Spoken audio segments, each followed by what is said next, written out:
Okay, welcome everybody. I know this is pretty much the end of the day, one of the last sessions of the day, so thank you for being awake and gazing vaguely in my direction. That's always very helpful. I'm Christina Inge, and welcome. I am the CEO and founder of ThoughtLight. We are a Boston-based digital agency. Impact Hub is our headquarters, and we've been there for 5 years. We work a lot with higher ed, but we also do a fair amount of e-commerce and regular corporate promotional sites. And we work both in Drupal and in other CMS systems. And today I'm going to be talking about customer journey mapping. This is a technique that borrows amply from marketing, where customer journey maps have been around for a long time. But today we're going to talk about a special form of customer journey mapping specifically for designing more user-friendly and easier to navigate websites with better information architecture. It's useful if you're familiar with customer journey mapping as a whole. So who here has done a customer journey map more from a marketing standpoint? Yes, I knew you had, but... So nobody else here has done it. Okay, so this is going to be a pretty new learning experience, and that's actually a good thing because what we're doing is a modified version of customer journey maps from marketing, and it's a variation that's going to help you with your web development. So who here, website, you feel they completely understand what you're looking for and they completely understand your point of view and get you where you want to go and give you the information or products you need as quickly as possible? Every website you've ever been to. Yeah, no. So part of the reason for that is a lack of effective customer journey maps. So what are customer journey maps? They're a way to collect and analyze actionable data on how customers use your site and then use that map to build a more effective site that actually adheres to the way customers want to use your site. So when we work with clients, oftentimes they have a lot of preconceived notions of how people use their site, or they really don't even think about, or to be frank, sometimes even care how customers use their site. This is especially true. We build a lot of B2B websites, and they have a very specific information architecture in mind that's all about telling their story and talking about their products. They don't really put themselves in the customer's shoes and think about, well, what does the customer need to know about the product or the services that we're rendering or whatever we're doing. They think about what is the information we need to get out there that's a high priority for us, and then how can we cram as much of it as possible onto the homepage. So with customer journey maps, and here's this really, really simple example of it from the marketing standpoint, what you do is you map out the behavior of the customer from the moment they think about getting to your website, before they actually get there, to the time they get really angry on social media.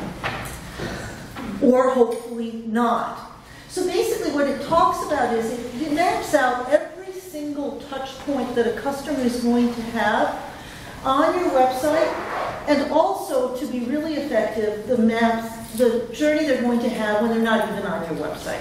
So here's a really simple one for a brick and mortar retail store, and this actually is a marketing customer journey map. And you can see here it starts with product awareness. Somebody becomes aware of your product or service, and this could be from a Google ad, this could be from word of mouth, but they know that you exist.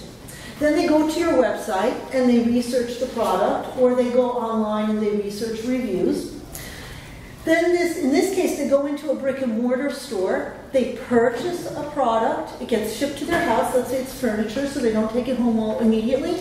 And in this case, this would be, say, a negative customer experience. They have an issue, they don't get a good response, and they end up complaining on social media. And so you see here in this customer journey, somebody goes from awareness to consideration, which are classical marketing behaviors, to purchase. And then at the opportunity to retain the customer, you end up going from the positive experience plane, which is up there, You notice they already dipped into neutral when they went into the brick and mortar store, and then they dip into the negative experience and they don't become a customer advocate. So this is one customer journey that I think we can all relate to. You go into a store, you buy a product that you've researched, and maybe you're not happy with it and you don't get any customer satisfaction. And it shows you how the customer flows both through the steps that you expected them to flow through, plus on the vertical plane, the level of emotive experience that they're having with in this case, the retail store. You can also, however, do this with a website. You can talk about the customer journey map from, for instance, Googles for your keywords, comes to your website, gets to the home page, cannot find the correct, or can find the correct page that they're looking for that relates to their product, and then makes a purchase if it's e-commerce, or finds out more about your products and services if you're B2B or you're in higher ed, and then flows through the desired action, whether that's making an e-commerce purchase, signing up for more information, signing up for a demo. That is a simple user flow that you can talk about here. So why do you need a customer journey map if you can just map out user flows? Because the customer journey map talks also about the emotional experiences the customers have at different times as they're interacting with your website. And it also takes the website experience into the deeper context of other touch points they're going to have with your organization.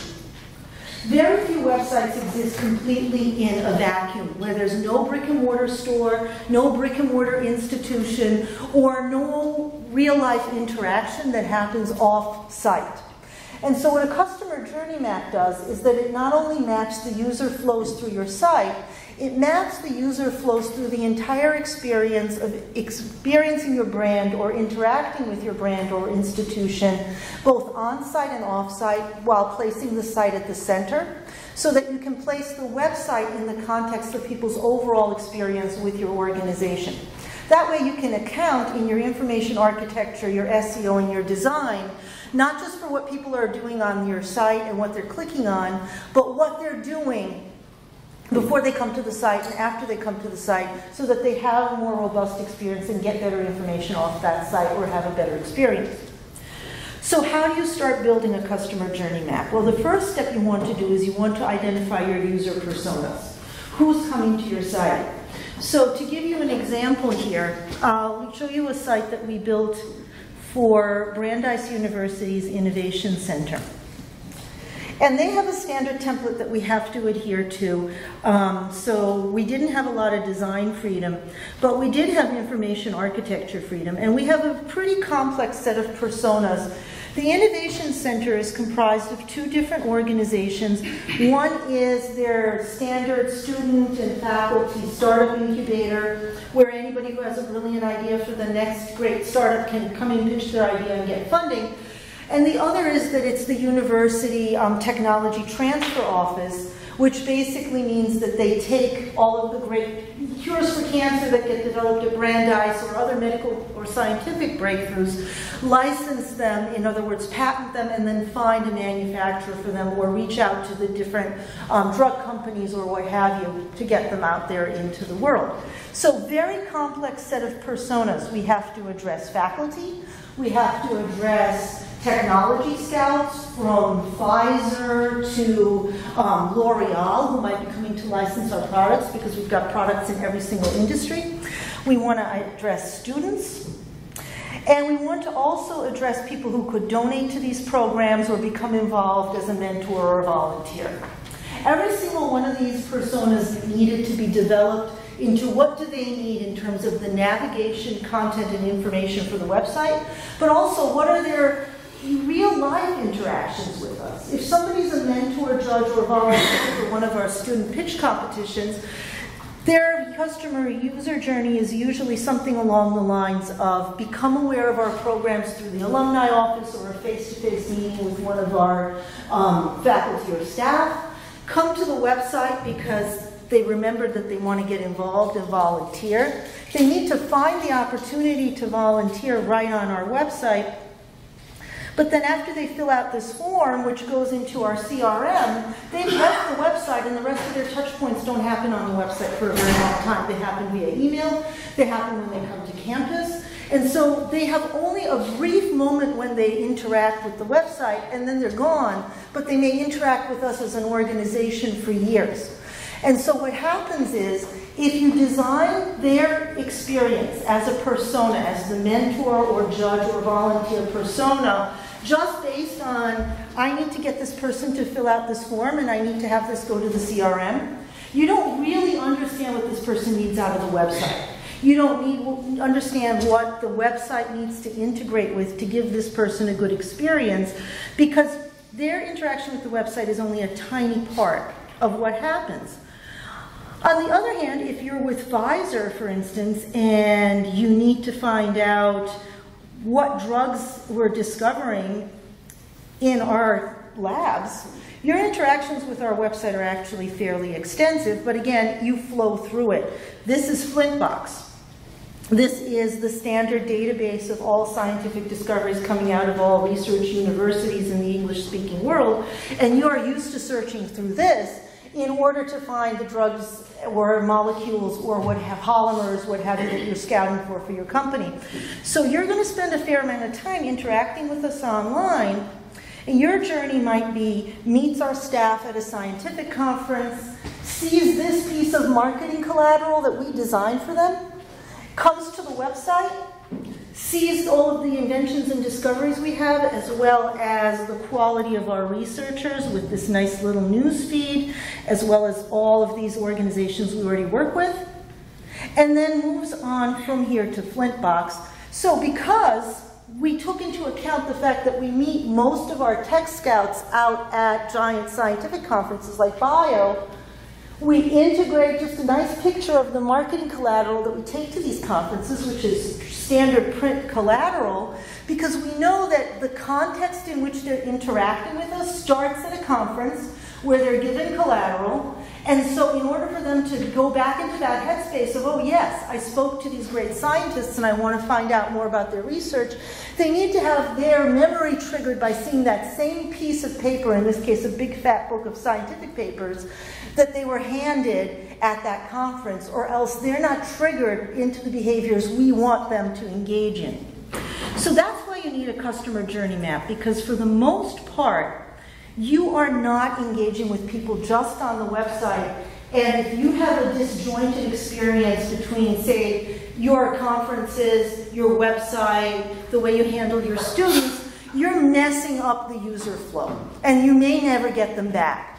How many times have you filled out a form on a website asking for a particular kind of information, like a demo of one tool from a company, and had a salesperson call you up who clearly had no clue what you had asked for when you filled out a form on their own website?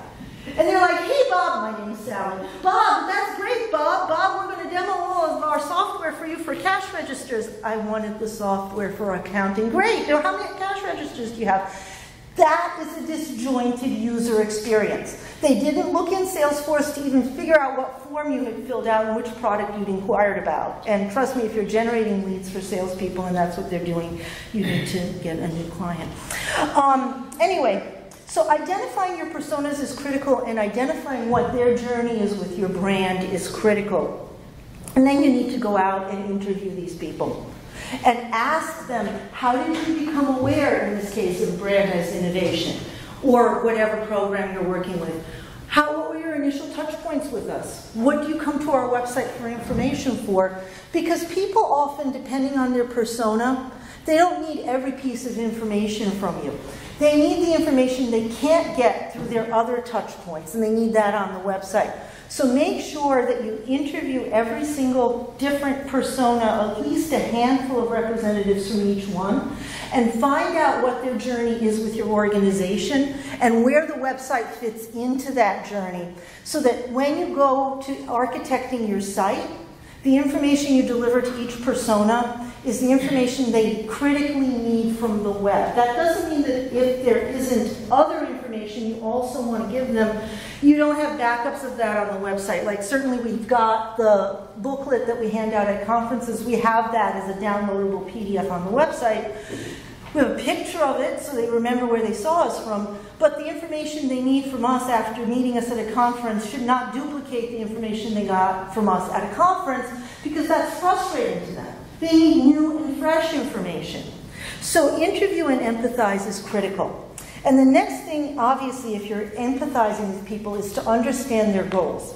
Not everyone wants to go to your website or your client's website to find out how wonderful they are. In fact, most people are probably not there thinking, gee, I want to find out how wonderful they are. They're there to find out the information that they need to meet their goal. So if I want to volunteer for Brandeis and I want to become a judge, I want to find out when are your startup competitions, what times are they, and what is the time commitment to be a judge, what are your requirements for somebody to be a judge, and then I want to find out, okay, sign me up, or I don't have the time commitment. So what's their goal? And then map the touch points that are going to happen on the way to that goal. So in other words, you notice it's only one click deep from I want to mentor to here's the form to become a mentor. Those are their touch points, because all the other touch points have happened already in person, and the remaining touch points need to happen also as face-to-face or email interactions. To get someone to judge or volunteer is that much of a time commitment. So figure out how to quickly get people to that goal, and then understand the turning points and the potential pitfalls in those turning points. So in other words, let's say for some reason we had chosen not to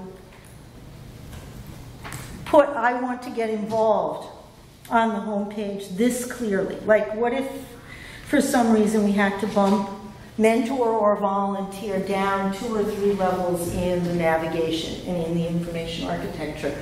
The more levels deep information needs to live, the more touch points you're forcing your persona through, your user through, and the more there are possible places for them to get lost. Now, that doesn't mean you can prevent all of them, but what you want to understand in a customer journey map is where could they get lost, and what can I do with the design to keep them from getting lost. In this case, we made the decision to make our homepage a little more crowded than we would like, because it's that important for this persona to be one click away from volunteering and to not be driven into a situation where they get lost. If, on the other hand, I took this off of the homepage and I simply put it under, say, join an innovation event, and then from there you ended up clicking on become a judge at an innovation event, half the people, I guarantee, that we meet face-to-face and say, hey, do you want to be a volunteer, would have no idea where to go, and they would just get lost and they wouldn't come back. And even if they did find the page, they'd be so tired by then of clicking around, they'd be less inclined to volunteer. So think about where this person could get lost and whether you can architect the site to keep them on track. And then you've probably got, at this point, depending on how many personas you have, a ton of priorities. You've got 6 or 7 or 12 different personas, and all of them have so many important goals that they all have to be on the homepage, and now you're back to having a really crowded homepage because every department wants all their priorities slapped onto the homepage. And now your homepage looks like the New York Times, and you can't keep it that way. So then you have to set the priorities. Okay, now how important are volunteers to us? Maybe this year they're super important. Maybe next year we want to get more students involved, and we've got plenty of mentors and volunteers, and then we can drop them off of the homepage so that the homepage doesn't go crazy. So think about what really needs to happen, and which not only personas are most important, but which sets of goals for each persona are so important. And then have those float up in the IA and have the lower ranking priorities, of course, drop down. But the real key in having a customer journey map work out is that once you've decided to have a customer journey map and you've developed it, you want to make sure that it's socialized and presented to every stakeholder involved in the website project. Why do you need this journey map? Why can't you just build an information architecture based on the best information you have and have at it? Well, there's a couple of different things. One is you can be sure with customer journey mapping that your IA is actually based on the user's needs because you've interviewed them and you've asked them what their needs are. And this is different from standard UX research because you've also got a nice little roadmap that will help you show how they flow through the entire experience with you and not just the UX of your website. So that makes customers happier, especially if you're working with, say, an e-retailer who also has a brick and mortar store, because you're sorting out the different experiences that people have as they flow through every interaction and touch point that they've got. And that in turn, if you are selling anything or getting people to do anything at all, whether it's to study or to sign up, leads to greater conversions, because people find what they want and they get what they want out of your website. And hopefully, as you're building your site, it's going to lead to fewer of those long meetings where people re-architect the site every time you meet with them. And then they move the pages around again. And then they change the navigation again. And you're on Rev 8 of the navigation because nobody has a roadmap.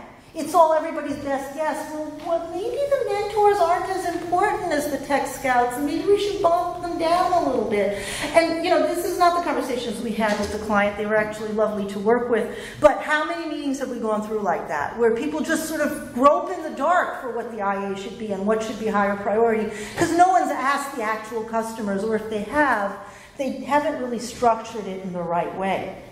So how do you get started?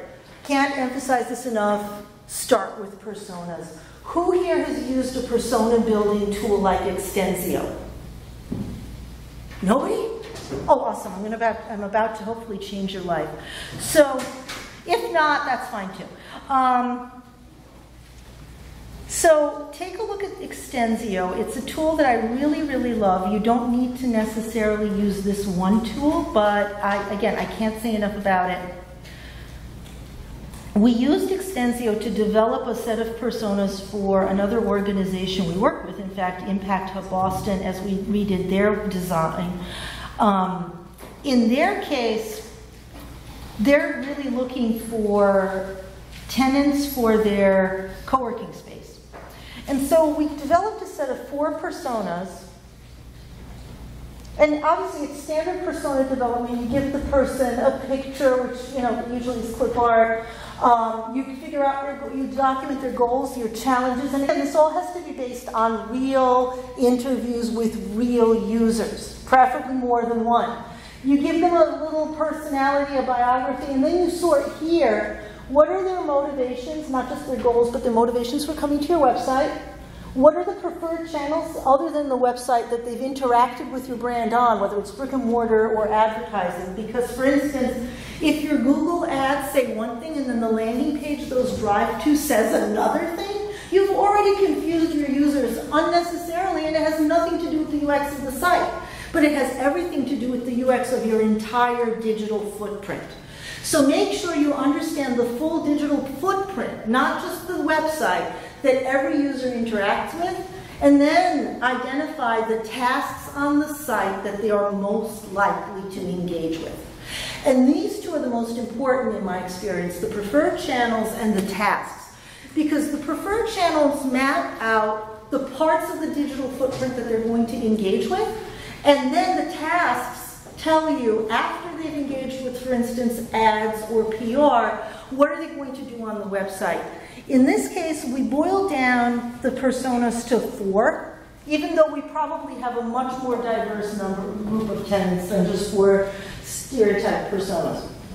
But you, can often consolidate and turn in 20 to 25 user interviews into 4 or 5 personas that work together really well. So make sure that you try to consolidate your personas, but I really love Extensio. It's dirt cheap. It's like $20 a month for a beginning license, and I can't say enough with it. So you've done that, right? You've done your personas. Who here is building just standard agile user stories right now as you build a website? A couple of people. Okay. Well, that's good. Then aside from this gentleman here, I don't have to tell the rest of you, throw them out for now. Ignore them because user stories are too granular. They're usually task-oriented, and task-oriented user stories are important. But right now you're looking at the big picture, which is what is this person doing throughout the entire flow from how they got to the site to what they do after they've gone off the site. So keep those user stories, but take a step back now and now map the journeys and understand that the user stories are going to change after you've gone out and mapped the journey. Not a ton, but maybe a little bit.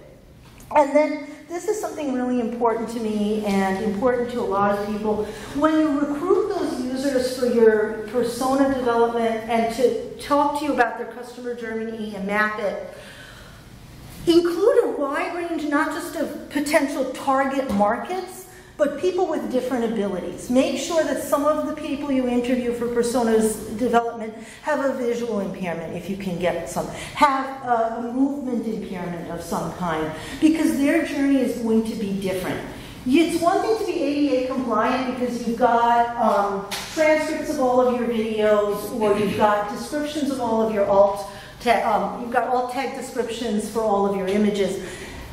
If you haven't actually watched someone use not just your websites, but your email newsletter, your Google ads, your Facebook ads, who has a visual impairment, who has a hearing problem, who has trouble with moving their hands, you don't really understand how difficult the experience is for them. So please, please, if you can, recruit some people who can't interact conventionally with all of your digital footprint, not just your website. You'd be surprised at how many people, for instance, you think you're doing great Facebook ads or online ads because you're shooting these informal Facebook videos, but if somebody can't see or hear, they're completely useless to them and you've just alienated them. So make sure you do that.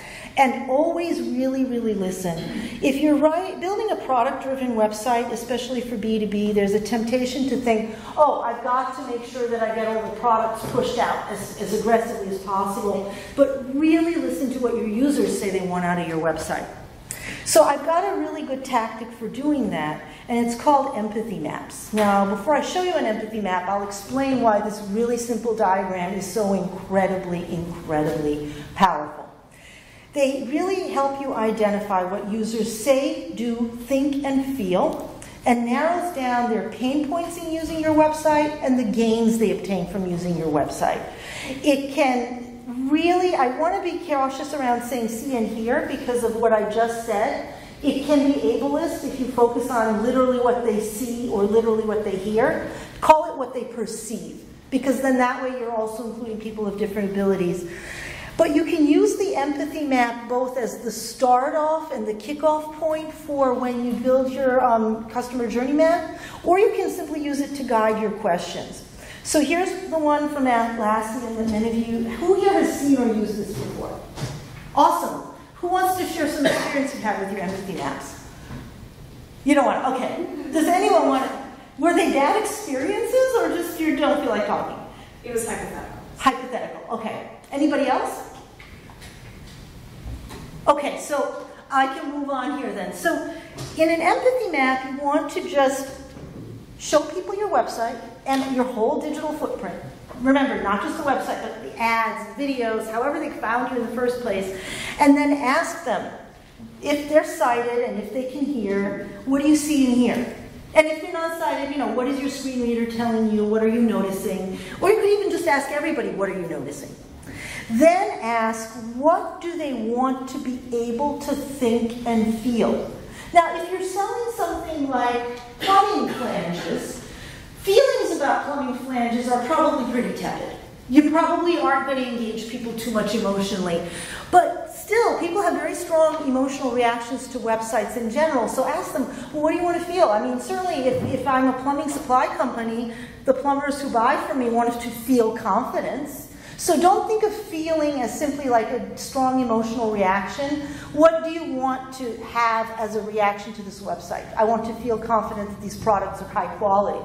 That's going to dictate everything from where you put testimonials to how fine-grained the photography is, because you want to show that the product is high quality. You wouldn't know that if you weren't using an empathy map for sure, because if people say, I want to feel confidence in the quality of the product, and 20 people out of 30 tell you that, now you know I really need to prove the quality of my products to begin with. What do you want to think? I don't want to be made to think at all is often an answer. Or I want to get the information I need as quickly as possible so I can go to my boss and get budgetary approval is a common answer in B2B. If you're marketing to students, you want them to feel positively about the product and you want them to think, I need to sign up for this, for instance, like if it's a service for students. And then you want to observe what do you want your customers or stakeholders to say and do. after engaging with this. So I'm going to show you something else for a minute here, where it's very clear what we want people to say and do. And EduRoam has knocked me off. Oh, wonderful. Okay. Okay, so we'll just move on because we're going to be without. How did I get knocked off of EduRoam? Oh, here we're back. Never mind. So what do you want people to see, feel, hear, and do? You want them to be able to stay on the internet and access EduRoam. So we are working with this nonprofit, and they work with people in the recovery community. And I want everyone, after I scroll through here, what do you think you want people to do after seeing this page? Give yourself a minute. Yes? Get tested. Exactly. It's really simple and straightforward. And so everything we built here, we don't talk about any of our other services. We don't urge them to go into recovery. Bless you. We don't urge them to do anything else. We urge them to get tested and to use PrEP. And that's it. And so because we used empathy mapping here, we understand that, you know, this is a sensitive topic, it's an emotional topic, and so what we want to do is we want to keep people focused on, this is what we want them to do. We want them to take this one particular action for their health, and that's it. And we drive everything in the visuals and the design and the layout to that one action, and the secondary action of perhaps signing up for PrEP, and that's it. And do we want them to say anything? Not necessarily. They can call, they can ask for an appointment, but they could also simply walk in the door. So say maybe, but do definitely. And then what do you think are the pains of people who go to that webpage? And what do you think the gains are of people who go to that webpage? What's the pain point for people going to that webpage? Shame. Shame, yes. Anything else? Fear. Fear. Might be affected. Fear, exactly.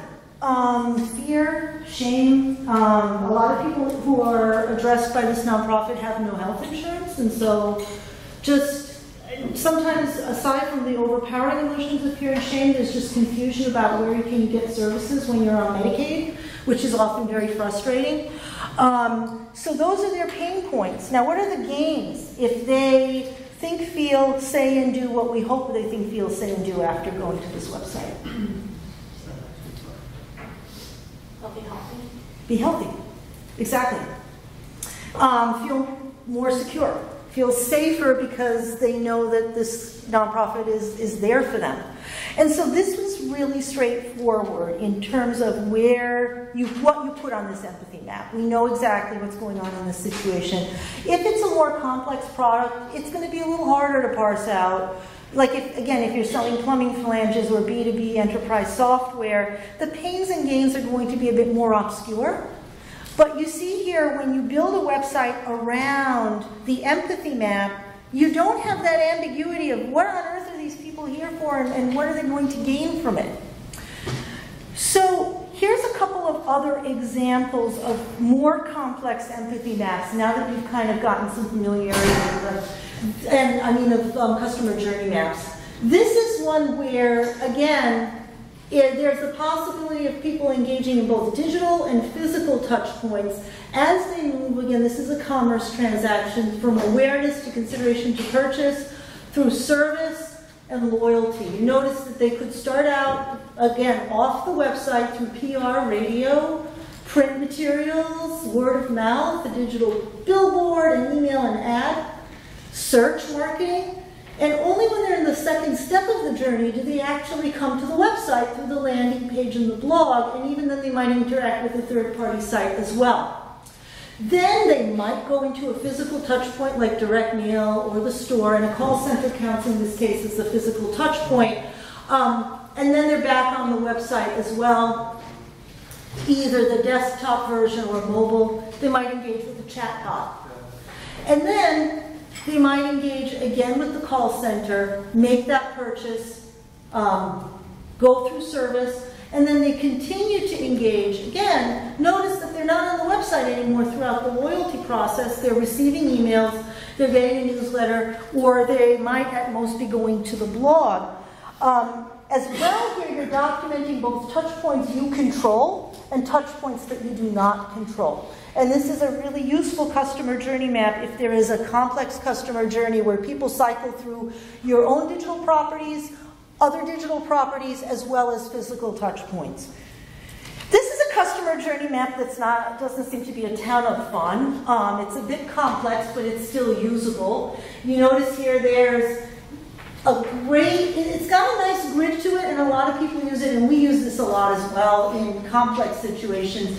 You sort out doing, feeling, experience, some potential risks that they're experiencing, their opportunities, and then again you go through the standard purchase behavior of need identification, awareness, research, comparison, selection, and purchase, and then in this case they're defining user experience as the experience of having purchased the product and using it.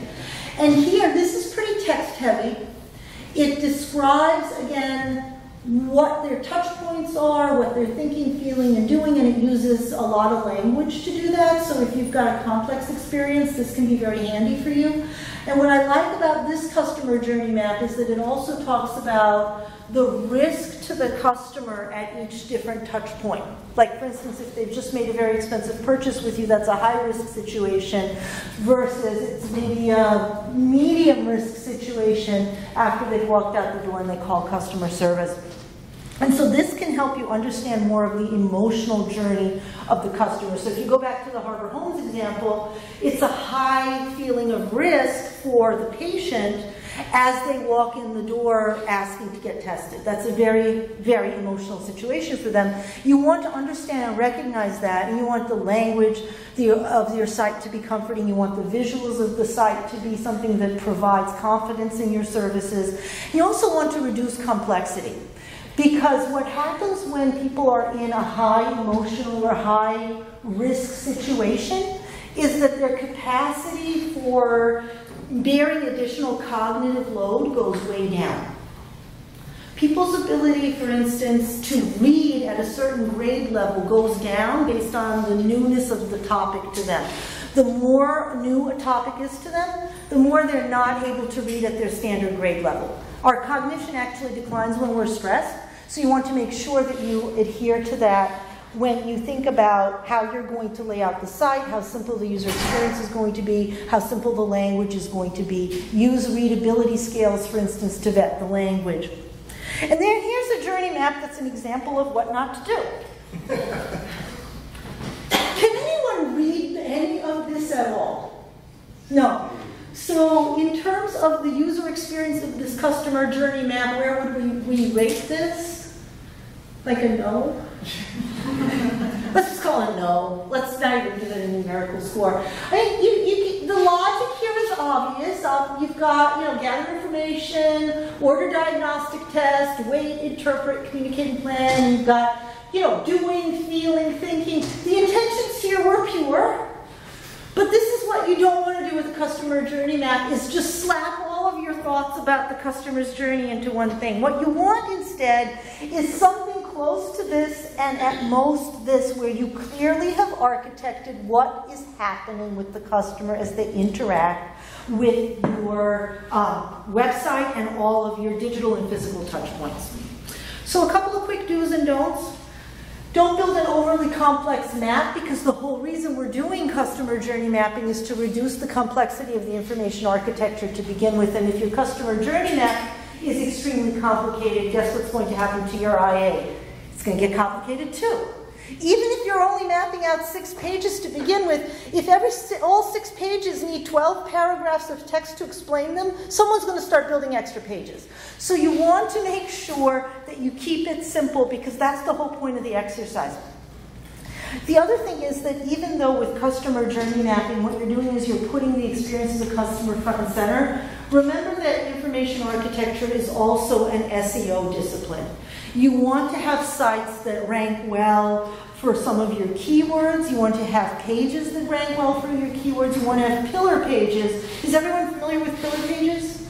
Okay, so you want to have, so for the folks who are saying no, a pillar page is a page that's optimized for a particular set of keywords that are important to an organization to get ranked for, and then has even more complex long-term tail keywords linked off of that so that the whole thing ranks both for the short tail keyword or medium tail keyword and all of the long tail keywords because they're closely interlinked, and Google sees that in its algorithm as a rich resource on a particular topic. That's the simplified version of it. Do you have another explanation? No? Okay. Are you sure? Okay. All right. So that's the simplified version of it. I could go on for about pillar pages forever. But the important thing is, yes, you're trying to architect your site primarily for the customer journey, but you might end up having to create additional pages and resources, as long as they're legitimately part of the customer journey, simply because you need to have those keywords showing up in Google to get customers to your site to begin with. There's nothing wrong with that if you've got content there that's for SEO purposes, as long as it's not harmful to the customer journey. But on the other hand, don't architect your site just as an SEO trap, because I've seen that. You've seen these giant pillar pages that's got like this keyword repeated 12 times and 16 blog posts on the same topic all linked to it. Don't do that. Don't do that. But on the other hand, occasional resource centers are fine. Also, don't just take the marketing customer journey map and turn it into your web customer journey map.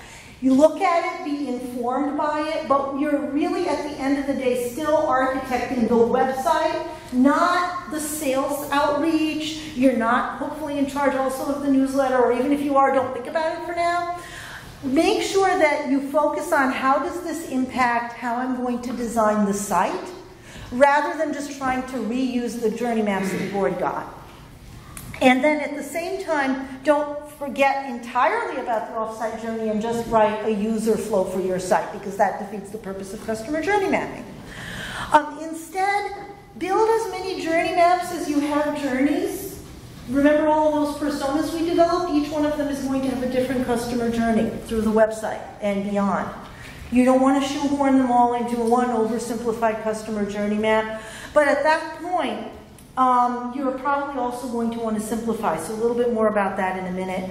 Certainly account for all of the touch points that occur off-site, and use as much data as you have to integrate them into your website. So in other words, if you find out that a large percentage of your customers spend a lot of time interacting with you on social media, and they get a lot of their information from there, make sure you've got data around the click-through rates of your social media posts, the keywords that those posts have, so that you then know what language and what messaging and what offers drove them to the site to begin with. You've got data on all of this. So account for it in your customer journey and weight things accordingly. Understand how much of the journey, what percentage takes place on what pages and in what media, because that way you're going to understand how important each touch point is in influencing the customer. Now, obviously, if you've got 25 different customer journeys, you can't architect the site for all of them, or you're back to one of those nightmare unnavigable sites. So build the information architecture around the most common journeys, and if there are not a lot of common journeys, if you've got maybe 4 customer segments and they're all equally large, so they're evenly weighted, think about what are the areas of commonality. So for instance, if we go back to the Brandeis Innovation site, every single person who gets involved with Brandeis Innovation probably wants to know about our pitch events. They want to know about our great scientific discoveries, because even if they're not with a drug manufacturer or any other manufacturer, they want to know about all the cool stuff that's going on. So think about what everyone has in common when they go to your site and foreground those things in the design and navigation. Definitely use mapping to simplify your IA. That is the goal of all of this. And then the other thing is, when in doubt, there's so many platforms now available, integrating with Drupal, that allow you to create dynamic content for different customers. Even a decade ago, has anyone read the case study about J. Crew a decade ago was serving up dynamic content to people based on their... You've read that, haven't you? I used to work for our technology group that developed the initial J. Crew site that did this. That did that? Would you like to tell people what they did? Well, that's the thing. I didn't work on that project. That project was happening at the same time that I was working there, and I was the design lead for our technology, for ATG.com. So Okay. But UTG was the e-commerce pioneer for personalization. I mean, it was absolutely groundbreaking work. It was. It was groundbreaking work. It's also terrifying work. What? Can you summarize the comment for the recording? Yes. So for the recording, there's somebody in the audience who actually worked for the company that developed this groundbreaking work, although they did not work on this particular project. So what J.Crew did, again, this was over a decade ago, is that they would look at users' clickstream data, not just what they had clicked on the J.Crew site, but whether they had gone to other competitor sites before, or whether after not buying or buying from J.Crew, whether they went to somebody else's website and bought there. So for instance, if I go on the J.Crew website and I've previously browsed Ann Taylor, they will serve different products to me than if I go to the J.Crew site after having gone to Anthropology.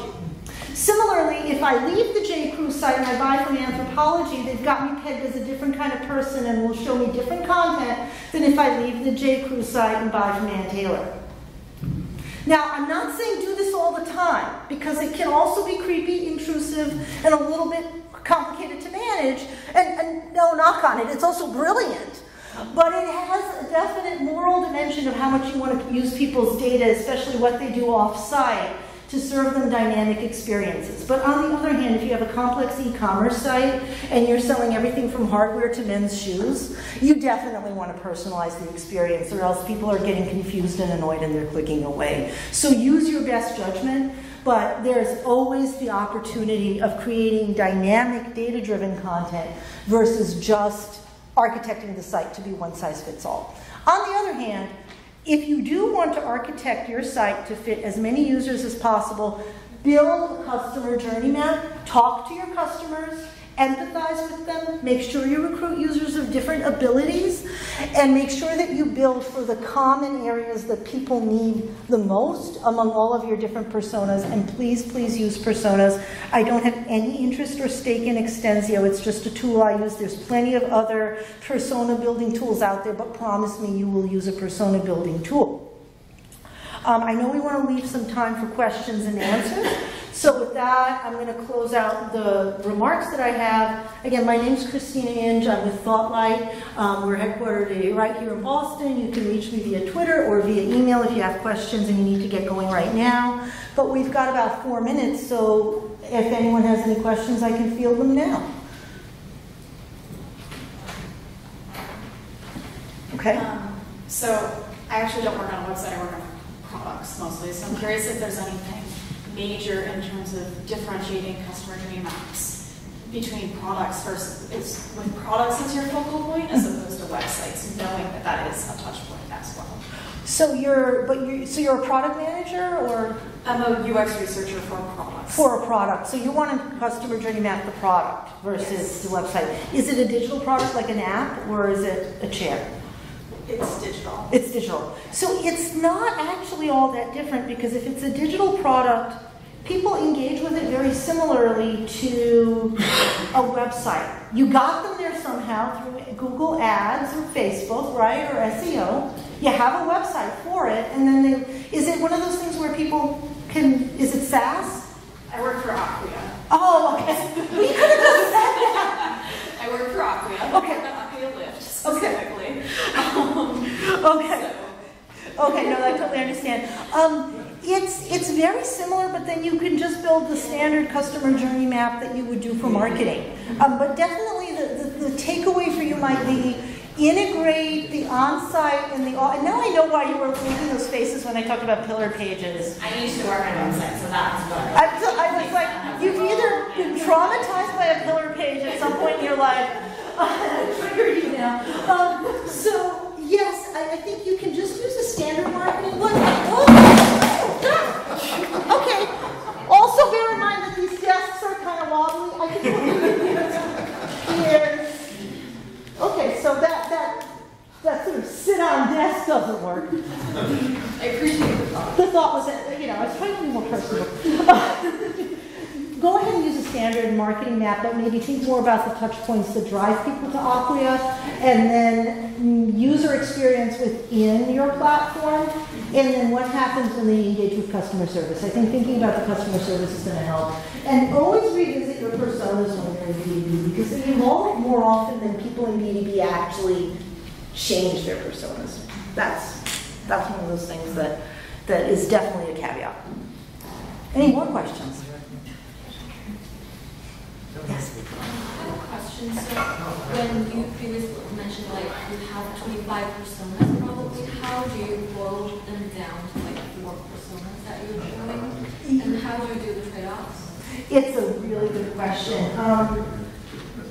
Give yourself some reading room between when you develop your initial set of personas and then start looking at what are the commonalities. So for instance, going back to the Impact Hub example, we've got dozens of different tenants with things that we decided were irrelevant factors. Like, are they a solopreneur paying for themselves, or do they work for a company but they're the only employee in Boston and they're working alone but somebody else is paying their rent? We decided that was irrelevant, and so a solo member without a team became one persona, and we didn't think about how they were paying for it or whether they were working on their own as an accountant or they were a lone employee. From the standpoint of maybe marketing, it could potentially be different, but from website usage, a solo person acts like a solo person regardless of how they're paying or what else is happening in their lives. So think about, from the standpoint of the website, how many personas do we need in terms of different behaviors or different goals. If you've got 6 personas, all of whom have 7 goals and 5 are the same for each persona, maybe you really only got 1 persona you need to worry about as you build out the website, unless those different goals are so critical to the user that then you have to spin out a separate persona. But if people in general have a lot of goals in common, you can consolidate them. If they have a lot of tasks in common, you can consolidate them. Because if somebody who is a solopreneur or maybe a team of 3 all engages in the same 5 tasks on the site in the same 5 order, like pay rent, look at events, register team guest passes, it really doesn't matter, again, how different they are in other aspects of, say, our marketing or our sales outreach. Their tasks are the same, so they're really the same persona. Yes? In the empathy map, I didn't understand sort of the layout. What does the horizontal axis represent? What does the vertical axis represent? Or could this just be a flat list of questions? It could be a flat list of questions, but if you notice, in terms of the horizontal axis, this is more tactical or design-oriented. It's what does it look like, what am I hearing, what am I seeing, what are my initial reactions? So C and here are more like, this is the design and this is the verbiage that I'm getting. If you look at think and feel and say and do, that's actually also a logical axis. What am I thinking and feeling? That leads directly to what I say and do. But you notice that the reason it's a V shape is because what you hear and see also influences what you see and do. So this is the outcome at the bottom. This is the main input.